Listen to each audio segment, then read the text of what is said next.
My friend, this is the story of a man who was running on empty. He had a good job, a decent apartment, and a future that looked bright on paper.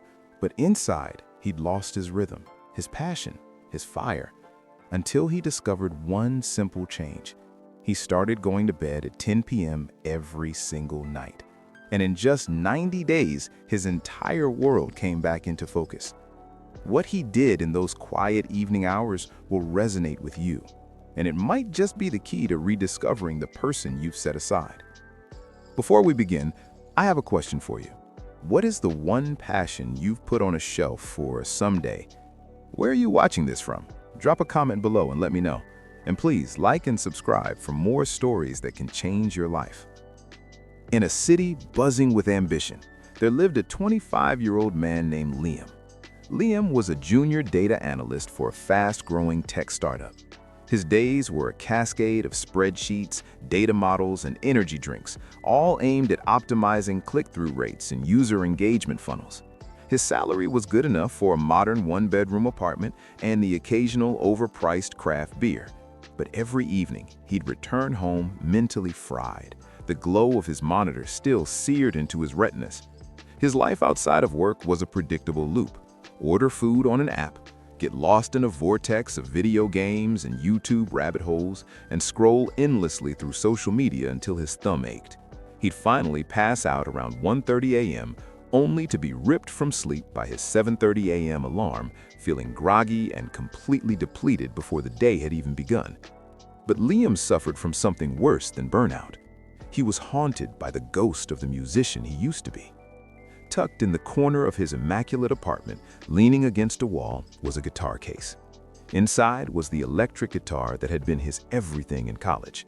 He and his friends had a band. They wrote songs, played loud, and dreamed of hearing their music on the radio. Now, the only rhythm in his life was the clacking of his keyboard. His calluses had softened. The guitar was just a piece of furniture, a monument to a dream he told himself was unrealistic. He felt like an imposter. Every time he saw one of his old bandmates post a clip from an open mic night, or when a friend sent him a new song that set his soul on fire, a familiar ache would return. Will I ever write another song? Or am I just an analyst now? The truth that stung the most was this. The music was still in him. He could feel it. But he was trapped in a cycle of digital distraction and chronic exhaustion. He was too mentally drained after work to even think about creating, and too tired in the morning to feel inspired. The world was full of sound, but his life was silent. A quiet thought was his constant companion. There has to be more than this. But how? One Thursday night, while trying to find something to watch, he stumbled upon an old video of his college band playing a show. He saw a version of himself that was vibrant, joyful, and completely lost in the music. He wasn't thinking about spreadsheets or career paths. He was just alive. The contrast between that man on the screen and the man on the couch was so stark, it felt like a physical blow. In a moment of frustration, he searched online, how to get your passion back. He scrolled past listicles and self-help gurus until he found an interview with a legendary music producer he'd always admired. The producer's advice was unconventional. He said, "Artists today think they need to hustle harder. They wake up at 5 a.m. to be more productive. That's a mistake. Creativity doesn't come from the hustle. It comes from the quiet. The secret isn't to find more time to work. It's to fiercely protect your time to unplug.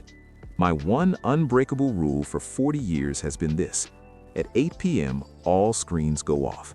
The 2 hours before bed are my sacred silence. I read, I listen to records, I do nothing. I let my brain reset from the noise of the day so I can hear the music again." A flicker of something, maybe hope, ignited in Liam, but his mind immediately protested. No phone? No video games? What am I supposed to do? But the image of his younger self on stage, full of fire, was more powerful than his excuses. "I'll try it," he said to the empty room, "starting tomorrow." The next evening at 8 p.m., Liam powered down his laptop, turned off his TV, and put his phone on airplane mode in his bedroom. The silence was unnerving. He walked around his apartment. The urge to check his notifications or load up a game felt like a phantom limb, but he held firm. He walked over to the guitar case. He unlatched it, the clicks echoing in the quiet room. He picked up the guitar. His fingers felt clumsy on the fretboard. He played a few simple chords. They were rusty and dissonant. It felt awkward. At 10 p.m., he went to bed, his mind strangely calm. The first week was a struggle. It felt like a detox. His brain screamed for the dopamine hit of a notification or the distraction of a screen, but he stuck with it. 8 p.m., screens off. 10 p.m., in bed. Around day 12, he noticed a change. He started waking up before his alarm, feeling not just rested, but clear. The data at work seemed less overwhelming. The 2 hours before bed were no longer a punishment, but a gift. He started playing his guitar every night, not to write a masterpiece, but just to feel the strings under his fingers again. The muscle memory began to return. By the end of the second month, the transformation was real. His sleep was deep and restorative. He had more energy and focus at his job than ever before. But the real change happened in his sacred silence. He wasn't just playing old songs. New melodies were starting to form in his head. He bought a small notebook and started jotting down lyrics. His friends noticed. "Dude, you seem different, less stressed out. What's up?" Liam just smiled. "I'm getting more sleep." In the third month, he gave himself a project. During his 2-hour window, he would write and record one full, simple song. He set up a single microphone with his laptop. No pressure, no expectations, just him and the music. On day 89 of his experiment, he finished it. It was a raw, acoustic track, just his voice and his guitar. The lyrics were honest and simple. He listened back to it and felt a sense of pride he hadn't experienced in years. On a whim, he uploaded the audio file to a SoundCloud page he'd made in college and forgotten about. He titled it 8 p.m. and at his usual time, shut everything down for the night. The next morning, he had an email with the subject line, "Your Song." It was from a small local music blogger who had a dedicated following. She wrote, "I have no idea how I stumbled on this, but this is beautiful, incredibly raw and real. Do you play live? Do you have more material?" Liam stared at the email, his heart pounding. 3 months ago, he was numbing himself with screens, his greatest passion collecting dust. Now, someone was asking to hear more. 1 year later, Liam was still a data analyst, but he had negotiated a 4-day work week. On his days off and in the evenings, he was a musician. He played at open mic nights, collaborated with other local artists, and had recorded an EP of 5 songs. He wasn't famous, but he was creating again. He was alive again. Every night at 8 p.m., he still powered down. Those 2 hours were non-negotiable. That was where he found his center, reconnected with his craft, and became himself. His coworkers would ask, "Liam, how do you have the energy to work and play music?" He'd smile and say, "It's not about finding more energy. It's about stopping the leaks. And my biggest leak was my screen." My friend, Liam's story is proof of a powerful truth. Your life can change, not by adding more to your plate, but by taking things away. The distance between the person you are and the person you want to be is often found in the quiet moments you give back to yourself. So, here is your challenge. Step 1. Tonight, at 8 p.m., turn off your screens, all of them. Create a boundary between the world's noise and your inner peace. Step 2. Choose your sacred silence. Pick up that old instrument, open a sketchbook, read a book that has nothing to do with your job.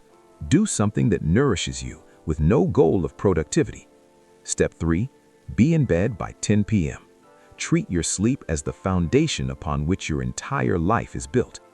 I promise you this, if you commit to this for 90 days, your life will change.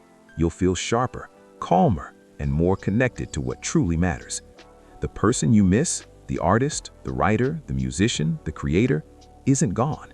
They're just waiting in the silence. If you are ready to reclaim your evenings and your passion, hit that like button as your personal commitment. Then drop a comment. What will you do in your sacred silence tonight? Let's hold each other accountable.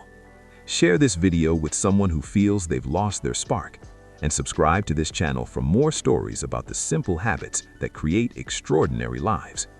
Remember Liam's discovery. Your passion isn't found in the hustle, it's heard in the quiet. And that quiet begins tonight. Will you be listening? Your future self is waiting on the other side of that powered down screen. Don't make them wait any longer.